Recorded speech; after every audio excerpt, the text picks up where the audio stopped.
You wanted the best. You've got the best podcast, the hottest podcast in the world. The Chris Voss Show, the preeminent podcast with guests so smart you may experience serious brain bleed. The CEOs, authors, thought leaders, visionaries, and motivators. Get ready. Strap yourself in. Keep your hands, arms, and legs inside the vehicle at all times, because you're about to go on a monster education roller coaster with your brain. Now, here's your host, Chris Voss. Hi, this is Voss here from thechrisvossshow.com. There you go, ladies and gentlemen. There are these things that makes it official. Welcome to the big show. As always, the Chris Voss Show is a family that loves you but doesn't judge you, at least not as harshly as the rest of the world, because you're one of the smart ones. You're listening to the Chris Voss Show, where we bring you all the amazing authors that come tell their stories that uplift your life, that improve the quality of your life, that teach you the lessons that they've learned in their dark moments of life, and let you know you're not alone, because the Chris Voss Show is always there with you. And such great people we have on the show. Today, another amazing author doing amazing work on the show. His book is coming out June 3rd, 2025. You can pre-order it now. It is called God Only Knows When the Devil Comes for You, A Second Chance at Life. Ryan T. Reichert is on the show with us today. We're going to be talking about his book, his insight, so the PTSD things he does for soldiers in our military and our veterans, et cetera, and some of the consulting work that he does as well. In the meantime, refer the show to your family, friends, and relatives. Go to goodreads.com and all those great places on the internet. He is a born-again Christian, an author, a servant leader with over 4 decades of life experience working across small-town America to global metro policies. Global places. Chris Voss flunked second grade, so that's the callback joke on the show. He's a retired U.S. Army Lieutenant Colonel, serving 23 years in the U.S. Army, including 4 combat deployments, and he can probably pronounce metropolises.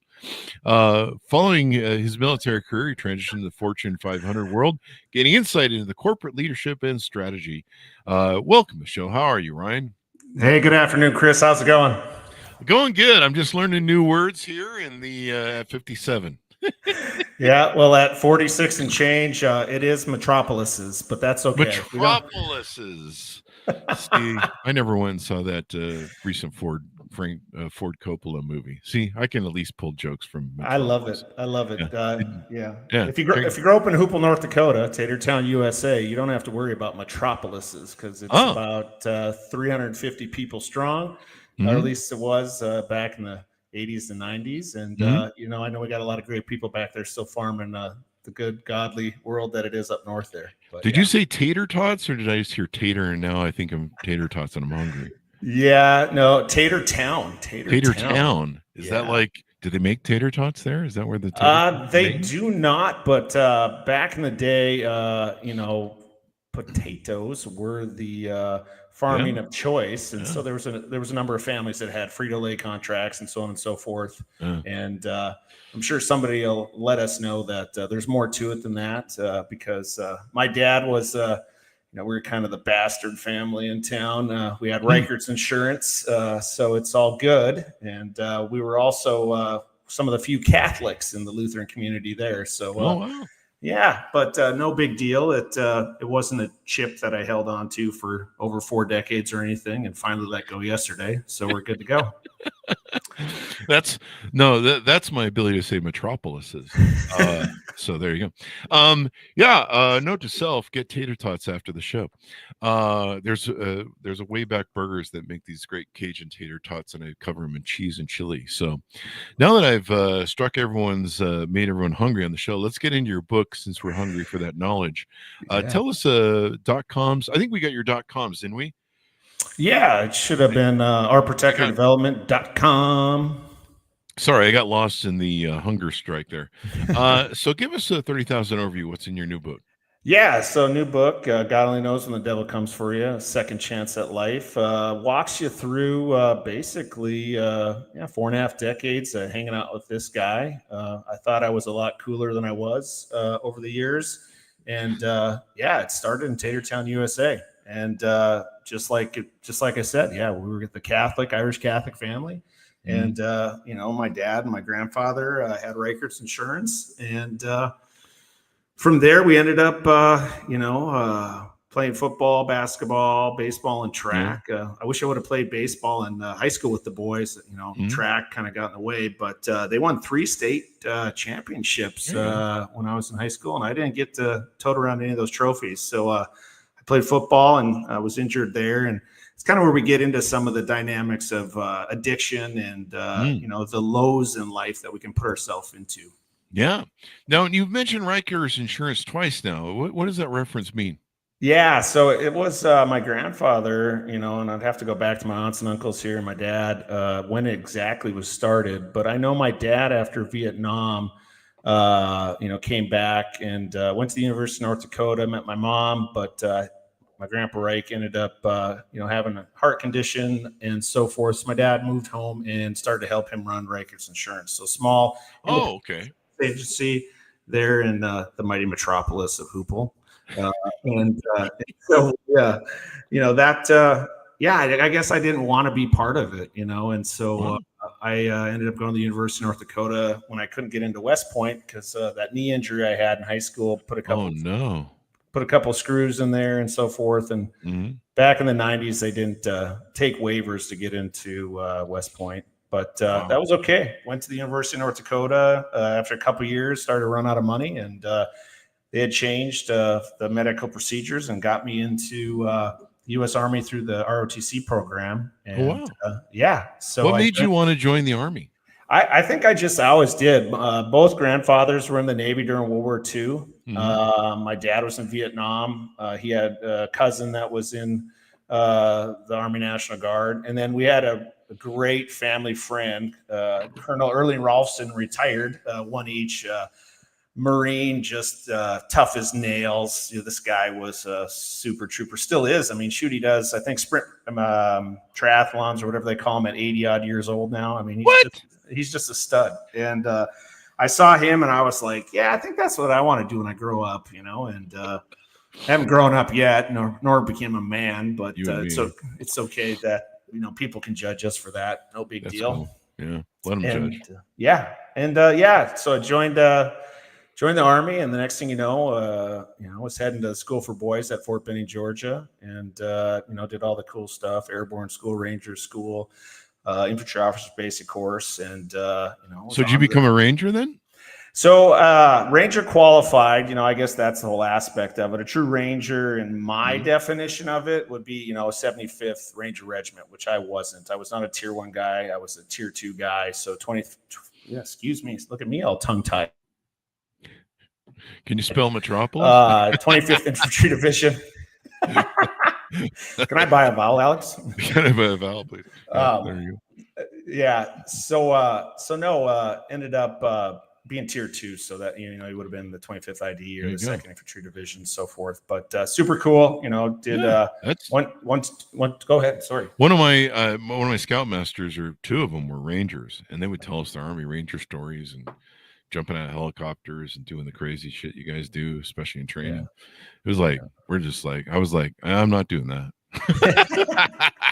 I'm staying in the helicopter. Yeah, but I mean, in my book, I really get into that fear factor aspect of things. I mean, because I'm afraid of all kinds of stuff. Like when I was younger, I was afraid of the dark, and that took I was probably in my 30s before I was actually truly not afraid of the dark. Yeah, it sounds crazy. And you're an Army Ranger. You're like kicking people's asses, carrying whatever gun you guys carry, babe. And you're badasses to everybody on the planet. You're afraid of the dark.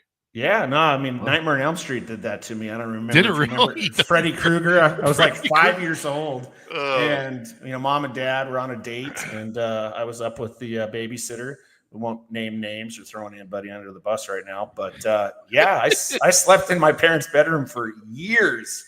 I'm sure they loved that, and it was. I'm still sleeping in my mom's bedroom. But there was that I hung around for a long time, being afraid of.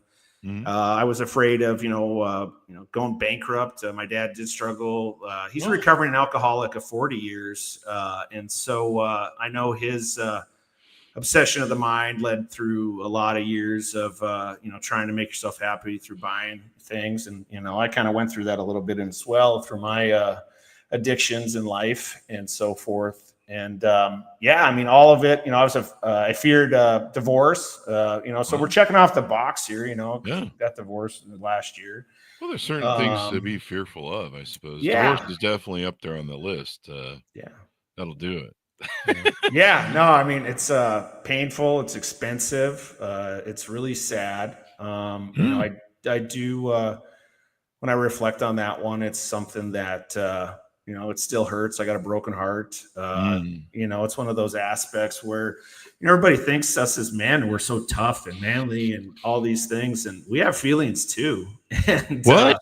Feelings? What are you talking about? I know, it's crazy. I get into that. I get into that in the first book. And then the second book, we really dive into our feelings and try to work through those so you can, not give a shit what other people think, because I think that's the big thing I always struggled with is I cared probably more about what you thought of me than you thought of me kind of thing. Yeah. And just a lot of people get over that about their 40s. Was that the case for you?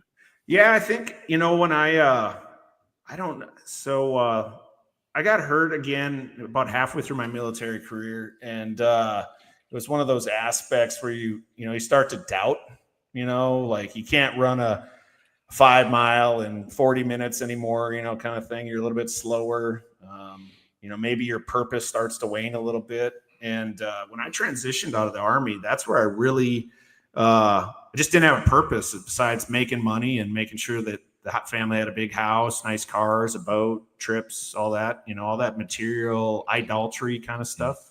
And, that's where I think I finally, broke and, really broke, like went off the rails, went full, I know the word people won't like it, but, I went full retard, I was drinking, bottle of bourbon whenever I could, get my hands on one and washing my prescription drugs down with it. And just not living a healthy, purposeful life in Fortune 500 America. Cause it just, unfortunately, it sounds terrible, but it just wasn't challenging. I had no purpose behind it, Well, let's break down a few things because you made a reference early on, and I think in your high school days about addiction. Sounds like your father had some addictive properties.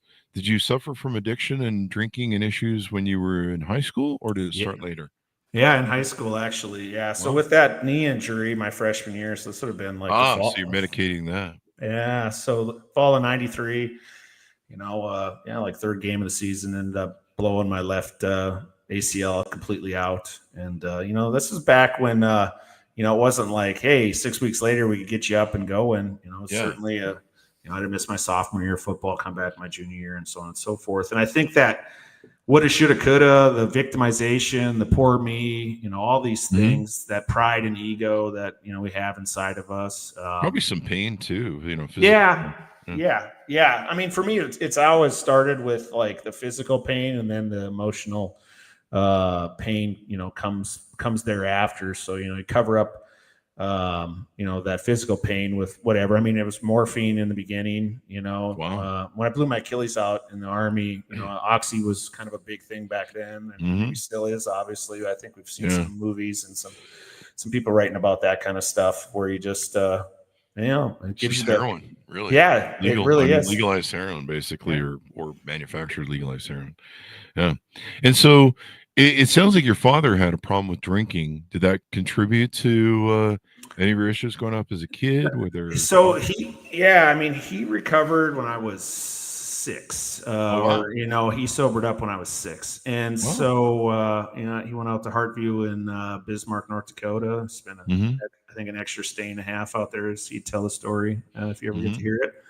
And I think from that side of it, though, the perfectionisms and the growing up Irish Catholic, all the rules, like, I mean, we dress right, dress all the way, and he would have had his time, and like I said, he was in Vietnam and so forth, and I don't know exactly what life would have been like for him growing up, but I'm sure looking the part and acting the part was probably pretty and that's how I felt. You always had to have straight A's, and you he couldn't be on the wrong side of the tracks and so on and so forth. And, I struggled. I remember my freshman year at college, I got arrested after I played rugby in college. And, all Minnesota tournament, I got arrested for drinking and driving, underage and everything else. So, I mean, there was always this, I don't know what the term we want to use, but that drugs or alcohol, that came into play and did cause, some reform in my life. So. Yeah. I mean, and guys in the military, they drink pretty hard. Like my brother came back from being a Marine, and I thought he was, kidding around when he goes, yeah, you got a bottle of vodka or anything? You got any alcohol in here?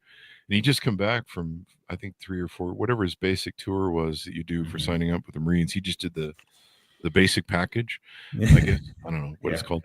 But I think it was at least 2 or 3 years or so.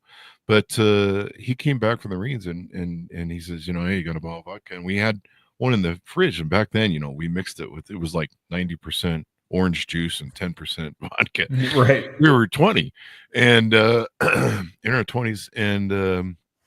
And so he took the bottle of vodka, and I thought this was some Marine machismo shit at first. And he took it and he just swigs it and he throws it back. He's 20 some odd years old, throws it back and guzzles like half the fucking bottle. Yeah. And I'm sitting there going, this is some machismo bullshit. This is some macho Marine thing. And I'm like, I'm going to watch him choke. I'm watching his face turn red. And I sit there staring at the face, looking for some sort of flinch. Nothing. He could put down a 24 case of beer. He'd be catatonic, but he'd still be alive somehow. He tells us about the drinking that would go on in the military and the bars. And, that's when I learned that they put steel pool cues in bars because, there's so many fights that break every week. Break them, yeah.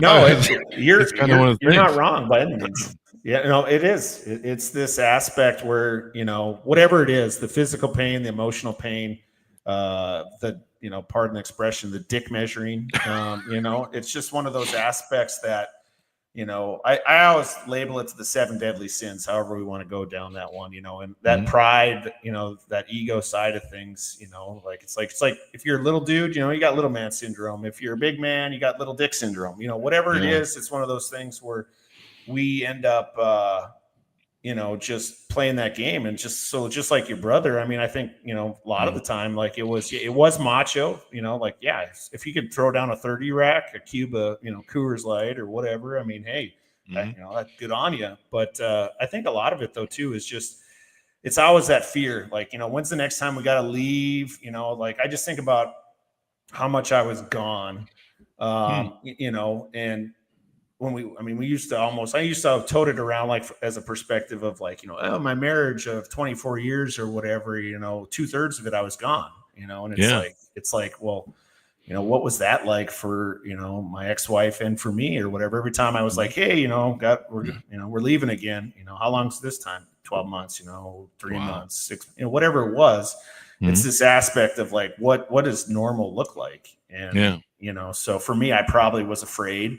And so, you just pour something on top of it or whatever. And, unfortunately that, in the end, I lost a 25-year relationship. My 2 girls, have, the oldest is coming back in my life. The youngest, I think, still is probably pissed that, she thinks, I abandoned them and they weren't good enough and, all these things. And then my Fortune 500 job, last year, with, the economy and things, it did some downsizing, which was beautiful though, because I wouldn't be here today talking to you if that didn't happen. Yeah. And, I look at it all now as like true, like I'm born again, through my faith practices of all the valleys now where let's talk about that. Cause I wanted to get to that point. We've talked about kind of some of the journey you're going through in the military and the hard times. At what point do you reach this point where you find God? I don't know if you'd always been with God or if you had the moment where maybe with your addiction or what was it that made you finally decide that that's in your life, I guess? Yeah. Well, I think it goes all the way back to like, like I said, growing up Catholic was a great foundation, dark and dreary, you know, a punishing God, not a loving God. Those nuns with the rulers. Dude, tell you. So that's where it starts. So we have a good foundation in things. Mary Lutheran, you know, so we shift around a little bit, you know, like Catholic light, and you know, not really deep into it. You know, we practiced when we wanted to, when it was convenient to us, but you know, it wasn't putting, you know, a higher power, you know, the good Lord Jesus Christ and the Holy Spirit first. And there's a wild stat out there. It's, if you put God first, you know, and you put that between you and your spouse, you have a 1% divorce rate. You know, obviously we know the divorce rate, what it is without any of that. Yeah. But anywho, somebody did the math. I obviously didn't get that in time. So here we are. And it's one of those where, you know, I basically, you know, when I was all fed up, you know, I'd been to, you know, Vegas the year before, you know, hit the Spearmint Rhino strip club with the boys. I've never heard of the Spearmint Rhino before. I don't think I've ever been in that place at least under 100 times. Yeah. So we had a good time out there, and then I bet you did. You're talking to a stripper, you know, every other month on the phone, and now you're still married at this point. Is that correct? I'm still married at this point. You're scoring points to the ladies right now. I know, and that's the whole aspect. This is your journey. This is your journey. Hey, what's Dr. Jordan Peterson say? That, you know, the truth is going to give you the best outcome, the absolute whatever is supposed to happen. And I fear yet again probably why I couldn't, you know, come clean with that, like when I was married and hid it. And now today, you know, I'm sorry, the whole truth and nothing but the truth, so help me God. And that's just the fact. And what happened was Thanksgiving of 2023, I you know, lustfulness is adultery biblically. The act of adultery is another thing. And that finally happened. And so I sobered up the day after. And the good Lord, in my mind, the way I reflect on it, it says, I'll take this away from you because, you know, you committed a mortal sin. And all you have to do now is repent and, you know, give all glory to me. And we'll go about our business. And then the next thing you know, you fast forward a year, the divorce is final, and we're writing books and getting on podcasts and trying to help our brothers and sisters in arms who are suffering from PTSD and addiction. There you go. On a day-to-day basis. Sharing the story. That's how we help each other through life. It's the owner's manual's life, everyone's story. It's the fabric of our lives, as I like to say. And, you know, it's amazing how many people we end up helping. You'll end up helping. You'll have people that you won't even know you've helped through this book. But sometimes you'll meet them and they'll tell you their stories about how your book changed their life, and they need to hear it from you. You're the only person who's gonna resonate with them through their experience and your experience in your life. And so that's great. You entitled the book, excuse me. You entitled the book, God Only Knows When the Devil Comes for You. What does that mean? What's the reference to that? Yeah, I mean, this has gone through multiple different times, you know, probably when I was, you know, going through the divorce, I was like, you know, hey, the devil's my soon-to-be ex-wife. You know, when I lost my job, you know, when I got laid off, I, you know, probably looked to, you know, whoever was running the books that said Fortune 500, you know, it's like, well, they're the devil coming for me, you know. But today, when I reflect on it, the devil's like your own self inside of you, and it's your sinfulness that you allow whenever you're weak. I call it the war on purpose. The war on purpose. And so if, like, you know, like, I don't know what time did you get up today, Chris? Well, about 2 hours ago. Yeah. Okay. Yeah. So like in a generic fashion, let's just say run of the mill, like, hey, you work at 8, 9 o'clock in the morning, you set your alarm for like 6:30, and all of a sudden, you know, like 4:30 in the morning, the good Lord wakes you up, you know, and you're like, what in the heck? I got 2 more hours of sleep, you know? And it's like, no, you're awoken because, you know, you have a purpose to get after. You know, if you let gluttony into your life, be it, you know, obviously through food addiction or drinking or what. I mean, I gained about 50 pounds after I retired from the Army. Wow. And you know, it's one of those things that it was just, you know, what's the old, if you see food, you eat it diet, or however that worked, or whatever, like it's the seafood diet. I see there it, we I go. eat it. That's right. Yeah. And so, I wanted to get in shape, because, round was the shape I was going for. And it was one of those that, and that doesn't work too well in the military. They're not fans of being round. No, you got height and weight, every month, you stand up and you're, I'm 6 foot, so I could weigh a bit, I could be 220 and it not be that big of a deal. But, to be truly military fit, I think 178, was like height, weight, and everything, but the body percentage advantage. Anyways, I'm getting off a little bit on this one, but where you end up, and 4 a.m. courage is what I call it, and it's basically whenever you wake up, like, you go wage war on your purpose in life. So like today, what that looks like is, I got a 3-year-old golden doodle, so we feed her, go for a walk, get the coffee started, grab my Bible, read a few verses wherever I'm at in it, and then there's another book that I'm reading to take on some knowledge, and then I work out. So in my book, I call it, getting in your 3 wins. And so basically, you got a spiritual win. So whatever that looks like. I mean, I guess I skipped it. Before I get out of bed, you have to be grateful for just being alive, being woken up and having, air in your lungs and, getting ready to, speak into existence that gratefulness that you have for just another day. And, a lot of people, I got it. I was not grateful 17 months ago, before I sobered up and before I was, finishing things off.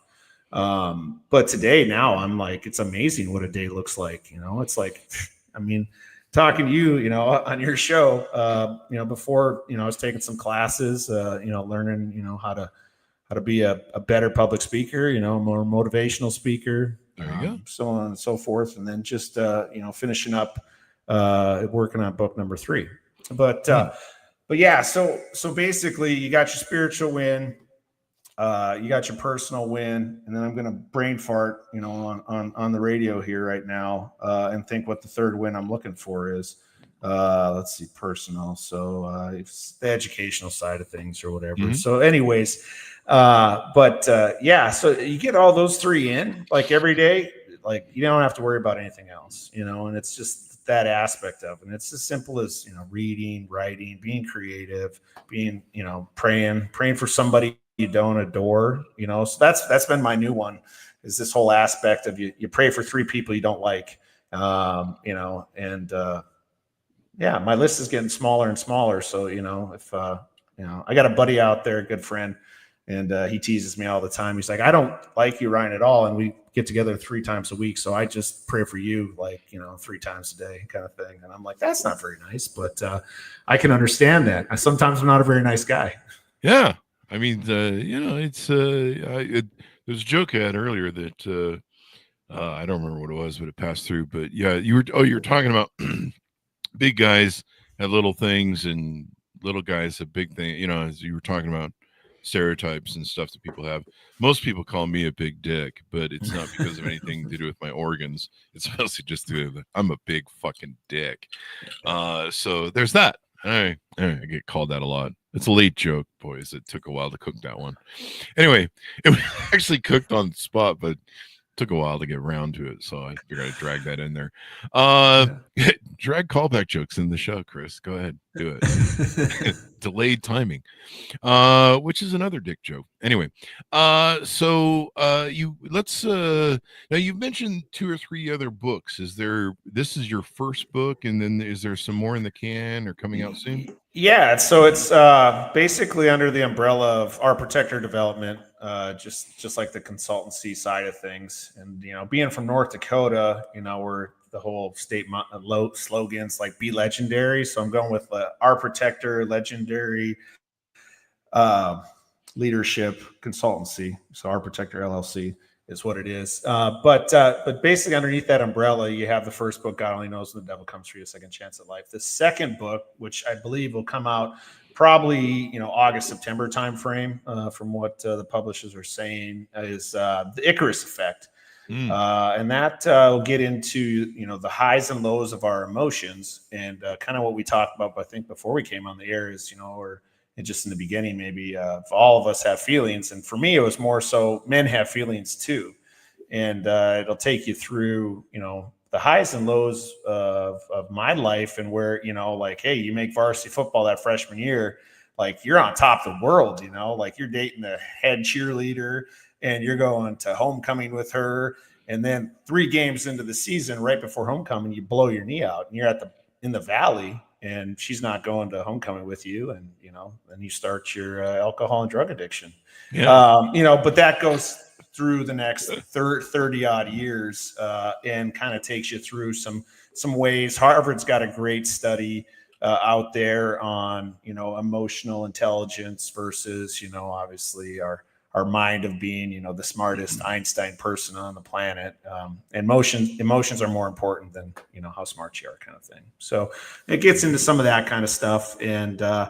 And then the third book, we're still playing with the title, so I'm going to probably send out some requests, surveys for people to, be like, I like that one, I want this one, or hey, I can come up with one better than you guys can, Ryan, kind of thing. And but basically, like I said, same thing under our protector development, but looking at kind of the 24 hours to live, 6 steps to survive today, or something to that effect. But it's got 6 very important steps in it that will help all of us out. But it's a 90-day prayer meditation journal to take you to get a habit in life. And then with that habit, after 90 days, you can basically go about your business and try to live a happier life, or at least a life full of joy and peace, which I had neither 18 months ago. So, wow. Yeah. Well, and so let's talk about your consulting company that you do. What are you doing now over there? Tell us, give us the .com just for updates. Yeah. And, so our protectordevelopment.com. And, but yeah, so, right now in the early stages, so it's a lot of one-on-one and a lot of pro bono, but basically, getting those of us who have struggled, whatever it may be in life, getting you back on the beam. And so, the goal is to, bring some of my risk management side of things that I did, help with in the Fortune 500 America realm to corporate America, but basically developing all those tools, our good tax dollars went into this guy for almost a quarter of a century.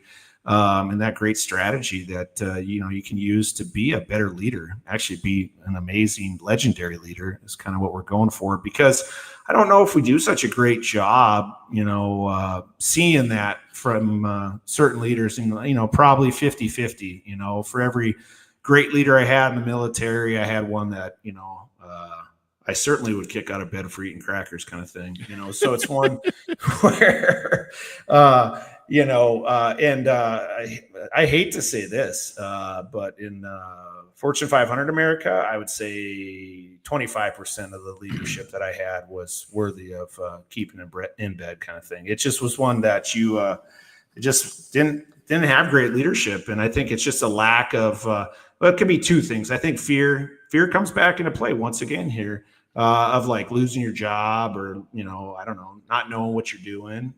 None of us have this figured out, I mean. Yeah. That's why we share each other's stories with each other. Cause right. I didn't get an owner's manual in the mail. Evidently you didn't get yours either. I'm still trying to find the guy who got it, but that's why we do the show. We just ask everybody who appears on the show. We go, hey, did you get the manual on life? And did it come in the mail? When you're a baby, it had all those answers in it, and they're like, no. And I'm like, geez, neither did I. So what are you going to do? Yeah, exactly. I call it failing forward. That's what we do. Failing forward. Hope springs anew. That's the beautiful part about the human condition is hope. If it wasn't for hope, I think we'd all be lost. So there's always that. Let's get a plug in here. You had a project that you support. That's an organization that helps PTSD and veterans.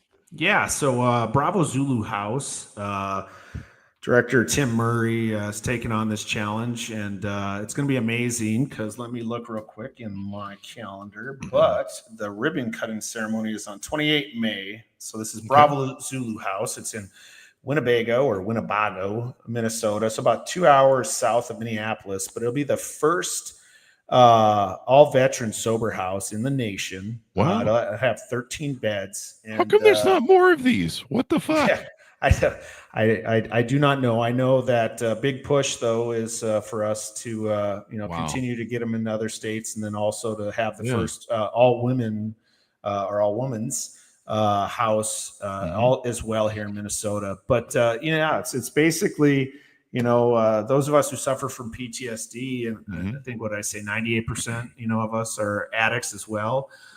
And it's so sad to see how destructive, having, one, post-traumatic stress disorder, and then, addiction on the other hand. And, we meld those together, just the lives that can be destroyed. I mean, you think of, mothers, fathers, brothers, sisters, cousins, all the different things out there that, that we suffer from until we get the necessary help. And, for me, I was fortunate enough. I didn't go through treatment. I came off the street and found an amazing home group here in Maple Grove, Minnesota. And it's one of those things where, I was challenged, for whatever reason, the good Lord, put me in that room. And, those who were there challenged me, said, "Hey, we challenge you to come back, next week." And I actually had a good friend. He's actually my little brother today, brother from another mother, kind of a stepbrother per se. And, he's a friend of Bill W's as well. But it's one of those aspects where he got me into the, rooms and, did 90 meetings in 90 days. And that's where I really solidified, what my program looks like and, how I want to live my life one day at a time moving forward. And it's, basically it's that servant leadership that I would have had in the military, just wanted to volunteer and be part of the green machine. Now it's part of civilization and truly, giving back to everybody else who's, given in some way, shape, or form. And, I just can't imagine now going back to the selfish prick I used to be. And so, it's just learning one day at a time now. There you go. Better. That's all we do in life, man. I mean, I thought I had the answers when I was young. I think maybe we all do. But certainly at 57, I learned new things. I learned metropolis is today. I got to work on how to say that. So I'm still learning new stuff. There's more new stuff to learn. And then they just came out with this thing called AI. And blowing up into your life now. So there you go. So it's great you're doing these things. I love this project that you mentioned, the Zulu. Let's give a .org out to it. BravoZuluHouse.org. And you can check it out. Looks like they're helping veteran suicide, folks, is really bad. I think it's 70 or 40 people a day. It's anything above 0 is too many. Yeah. Our veterans are some of the most precious people in the world. They stood up for our democracy when we had one. It's 2025 people. Anyway, they put their lives on the line, their bodies on the line, their families on the line. And the other thing is, we've had this conversation a lot on the show, and I have with my military buddies I game with. Our veterans are taught some of the best leadership skills in the world. That's why we have such a great military, is because of the leadership skills that are taught to everybody. And these folks, they ran around with billions or trillions of dollars worth of equipment that they had to care for, take care of, and utilize and stuff. I'm sure that you can trust them with the stapler at your office. Yeah. I would hope to think. Write that joke down.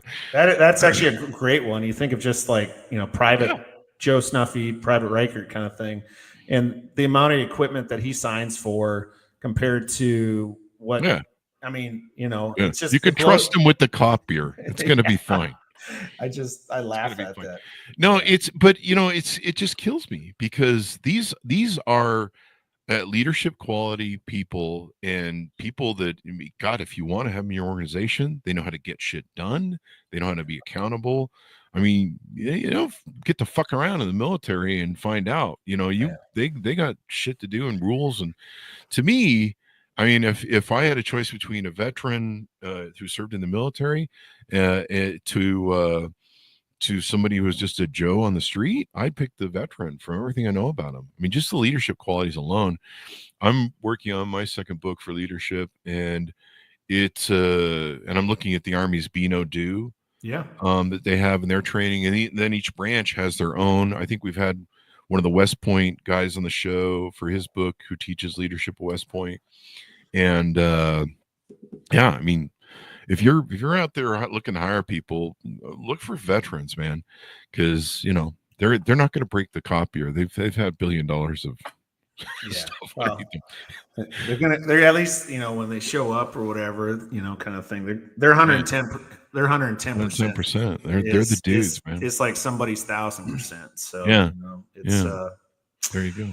So give us a final pitch out as we go out for people to order up your book, reach out to you for consulting services, et cetera, et cetera. Absolutely, Chris. Thank you so much. Yeah. So ourprotectordevelopment.com is where you can come check everything out. It's got everything there for you. But it's also, God only knows when the devil comes for you, a second chance at life. It's on Amazon right now for pre-order. 3 June. You'll be able to at least get hey, it's on its way in 2 days. You can get it. And basically after that, like I said, just keep looking out for our Protector Development wherever you go. And looking forward to being of service wherever I can be.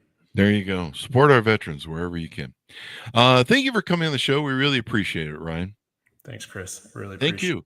And thanks to our audience for tuning in. Go to goodreads.com/Chris Voss, LinkedIn.com/Chris Voss. Order the book wherever good books are sold. It is called God Only Knows When the Devil Comes for You, A Second Chance of Life, coming out June 3rd, 2025.